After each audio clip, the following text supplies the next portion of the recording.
सातवां कलमा, वफादारी और स्पुर्दगी का कलमा। फिर यीशु ने बड़ी आवाज से पुकार कर कहा, ऐ बाप, मैं अपनी रूह तेरे हाथों में सौंपता हूं। और ये कहकर दम दे दिया। मुकद्दस लूका की इंजील 23 बाब 46वीं आयत। खुदा बाप, बेटे और रुल कुदुस के नाम में आमीन। मेरे अजीजों, सातवां कलमा वफादारी और सुपुर्दगी का कलमा है। जबकि मेरे अजीजों, हम ईमान रखते हैं कि खुदावंद यीशु मसीह एक कामिल इंसान की शक्ल में इस दुनिया में आए। इससे पहले कि हम बात को आगे बढ़ाएं, मैं आपके सामने एक आयत भी रखता हूं। मुकद्दस यूहन्ना की अंजील 10 बाब 17 और 18 आयत। बाप मुझसे इसलिए मोहब्बत रखता है कि मैं अपनी जान देता हूं ताकि उसे फिर से ले लूं। कोई उसे मुझसे छीनता नहीं, बल्कि मैं उसे आप ही देता हूं। मुझे उसके देने का भी इख्तियार है और उसे फिर लेने का भी इख्तियार है। ये हुक्म मेरे बाप से मुझे मिला है। आमीन।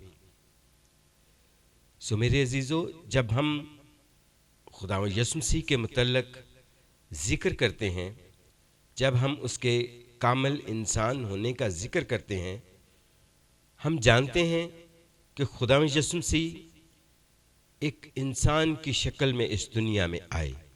उनकी विलादत खुदा के पाक रूह के वसीला से हुई, ना कि इंसानी फितरती अमल के तहत। मेरे अजीजों, खुदावंद यीशु मसीह में वो तमाम इंसानी खुसूसियात भी मौजूद थीं। उन्हें भूख भी लगती थी, उनको दुख और तकलीफ और दर्द भी महसूस होता था। जिस तरह के हम बाकी कलमात में देखा हमने कि वो एहसासात और तमाम खुसूसियात के हामिल थे। उन्हें प्यास भी लगती थी और वो आजमाए भी गए। जब वो 40 दिन शैतान की आजमाइश में रहे और शैतान ने उनको तरह तरह की आजमाइशों से आजमाया, उनके अपने इख्तियार के मुखालिफ उनको कि अपने तईं इस इमारत से गिरा दे तो खुदा के फरिश्ते तुझे अपने हाथों पर उठा लेंगे। भूख से मुतल्लक उनको आजमाया गया। और फिर तीसरी दफ़ा उनको दुनिया की इस रंगीनियों, दुनिया की रौनक, दुनिया की बादशाहत इस तरीक़ा से आजमाया गया। लेकिन मेरे अजीज़ों, खुदावंद यीशु मसीह अपने मकसद को, अपने काम को पहचानते थे कि मुझे किस मकसद के लिए इस दुनिया में भेजा गया है, मुझे क्या काम करना है। मेरे अजीजों, वो कामिल इंसान होते हुए उन्होंने अपने मकसद को अपने सामने रखा। वो हर तरह से इंसानी अवामल में शरीक होते रहे, लेकिन उन्होंने कभी अपने आप को कमज़ोर महसूस ना किया।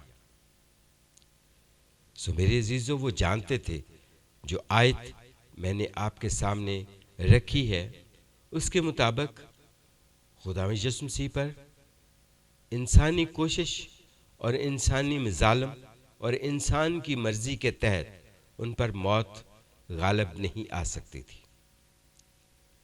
आज मेरे अजीजों, जब वो सलीब पर अपना मकसद पूरा कर चुके, हमारी निजात और मुखलसी के काम को पूरा कर चुके, इंसान को खुदा के साथ मिला चुके, हमारे इस मिलाप के मकसद को पूरा कर चुके, तो वो जानते थे कि अब मुझे उस रूह को वापस देना है। मैं इस दुनिया में जिस काम के लिए आया था वो मैंने पूरा कर दिया, और अब मुझे फरमाबरदारी और जिम्मेदारी के साथ, वफादारी के साथ, मुझे इस रूह को जो इस जिस्म को अनायत की गई थी, जिसे इस दुनिया में यीशु नाम दिया गया था, उसको वापस सुपुर्द करना था जहाँ से वो आई थी। सो ये है मेरे अजीज़ों हमारे आज के कलमा का मकसद, कि खुदावंद अपनी रूह को वापस उन्हीं हाथों में सौंपते हैं जिन हाथों से, जिसकी मर्जी से वो इस दुनिया में आए थे। तो वो कहते हैं कि ऐ बाप, मैं अपनी रूह तेरे हाथों में सौंपता हूँ। ये मेरे अजीज़ों आज सुपुर्दगी और वफादारी का कलमा है। और आज हमारे लिए भी पैगाम है कि जब मेरे अजीज़ों हम इस दुनिया की रंगीनियों, इस दुनिया के लालच और इस दुनिया की चीज़ों को देखते हैं, तकालीफ को देखते हैं, तो हमें भी उनके नीचे दब कर नहीं रह जाना, हमें ईमान रखना है। खुदा यीशु मसीह फरमाते हैं कि मैं चाहता हूँ कि तुम भी कामिल हो, क्योंकि तुम्हारा बाप कामिल है। लेकिन मेरे अजीज़ों, हम कामिल तो नहीं, लेकिन हम कोशिश ज़रूर कर सकते हैं ताकि हम भी, फिर खुदा यीशु मसीह फरमाते हैं कि जिस तरह से मैं गालिब आया हूँ, तुम भी गालिब आओ।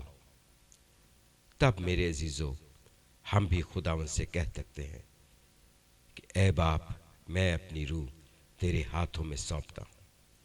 सो मेरे अजीज़ों, खुदावंद आज के कलाम के वसीला से आपको बहुत सी बरकत दे। आमीन।